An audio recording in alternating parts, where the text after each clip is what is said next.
masaya po kasi so story time. Kasi back ng championship last conference, nanood po kami kasi nantay namin ang syempre best outside namin yan.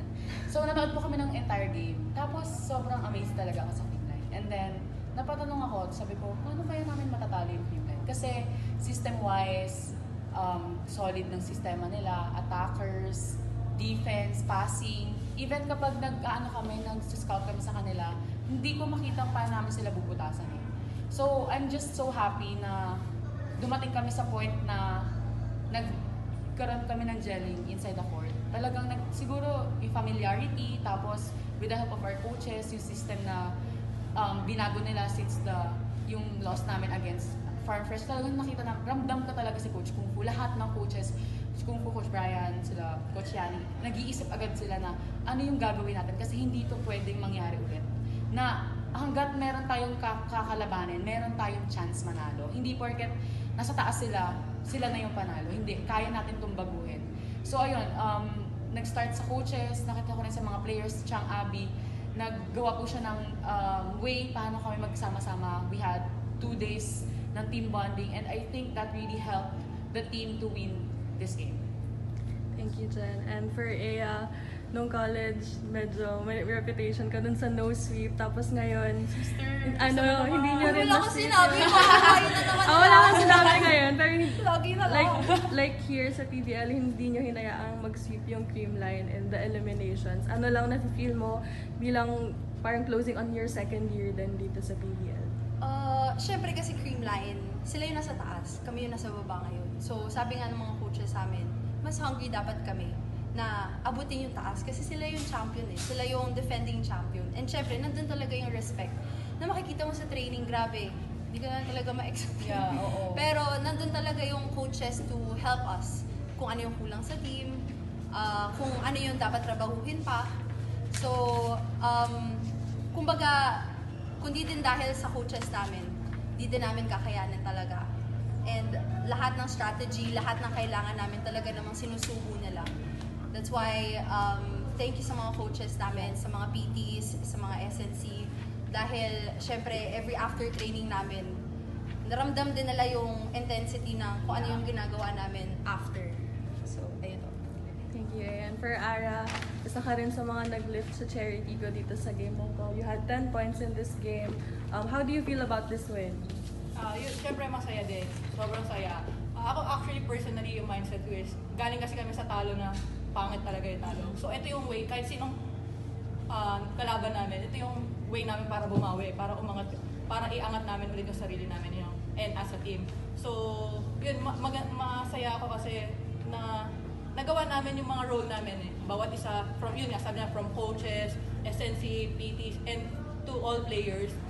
Parang naging ngayon connected talaga kami sa isa't isa kahit sinong ipasok. So yun lang, sobrang saya lang and sobrang exciting pa sa next games namin.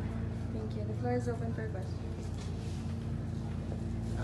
Iyan ang tanong ko lang kay Coach kanina. After that loss ba, parang may halong gigil ba o galit at paano nyo na-channel na lang talaga yun dito sa laro? Siguro mas hungry. Yun siguro yung term talaga na lagi pinapaalala sa amin din yung Chang Abby na maging hungry kami sa game. Kasi wake up call na yun nangyari sa amin sa Farm Fresh. And yun talaga, ramdam na ramdam talaga namin yung gising. Yeah, ito. Yun na din talaga. Yeah. For Ara, yung movement mo kanina, parang it's more free, then parang may mas energy compared dun sa previous 2 games where the team suffered from a loss. Ano na lang yung naging motivation or mindset mo coming to this game against a defending champion? Yun nga, parang nag-start din kasi yung mindset ko sa every training eh. So may binago ako and alam ko may binago kaming lahat, each player and coaches, para yun nga, mamit namin itong panalo na ngayon. And ano ba? Yun lang, parang Nag-start talaga sa training. Nag-start lagi. Yung day, nung Monday, pagkatalo. Kasi syempre Sunday, pahinga kami. And then pagka Monday, lahat talaga kami. Iba rin yung aura, iba eh. Alam mo yung lahat may gustong patunayan, lahat may gustong i-improve, lahat may gustong, parang hindi yung natalo kami pero may bumitaw. Walang bumitaw. Kumbaga yung pagkatalo, lalo kaming kumapit sa isa't isa. So, yun po. Last time nabanggit mo na yung chemistry nyo, lalo na kakabalik lang ni Alit mo, na parang kulang pa. Ngayon ba nakikita mo na after this win?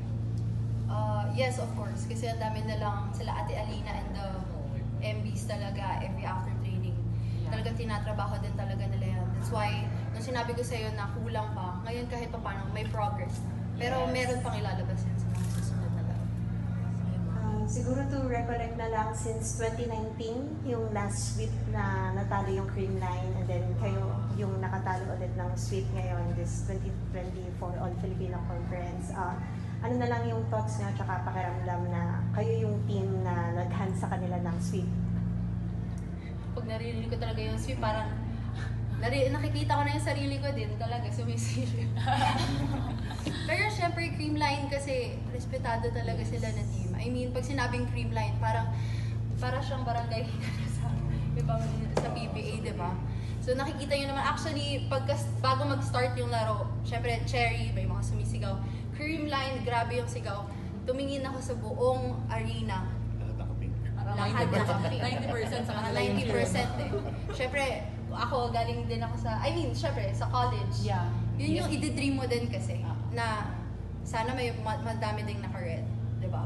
Pero, one step at a time, ito sanang panalo namin, masabi din sana namin na kaya din namin lumaban as a team, basta teamwork lang.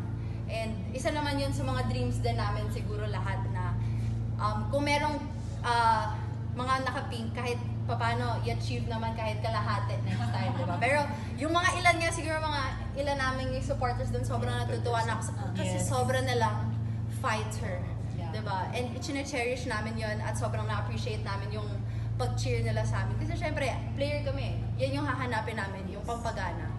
Kumbaga, at malaking bagay na yung mga sumusuporta sa amin, yung mga tumatawag ng pangalan namin, walang sawa talagang chine-cheer kami. At syempre, lalaban talaga. Yes. Di ba?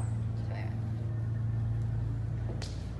Coach, ngayon 3-2 yung Cherry. Pero do you believe this team, this roster is better than this record? At ano pa yung sabihin sa tingin mo may ibubuga pa na mas mataas pa yung team? Thank you. As long as sumunod sila dun sa mga tinuturo ng coaches, tsaka yung teamwork na andun, siguro mas marami pang panalo yung makakamit ng Team Cherry. And kita naman natin yung kakayanan ng team. So, young team na talagang titingnan ba in the future. Thank you, Coach. Thank you. Thank you, Jen. Congrats.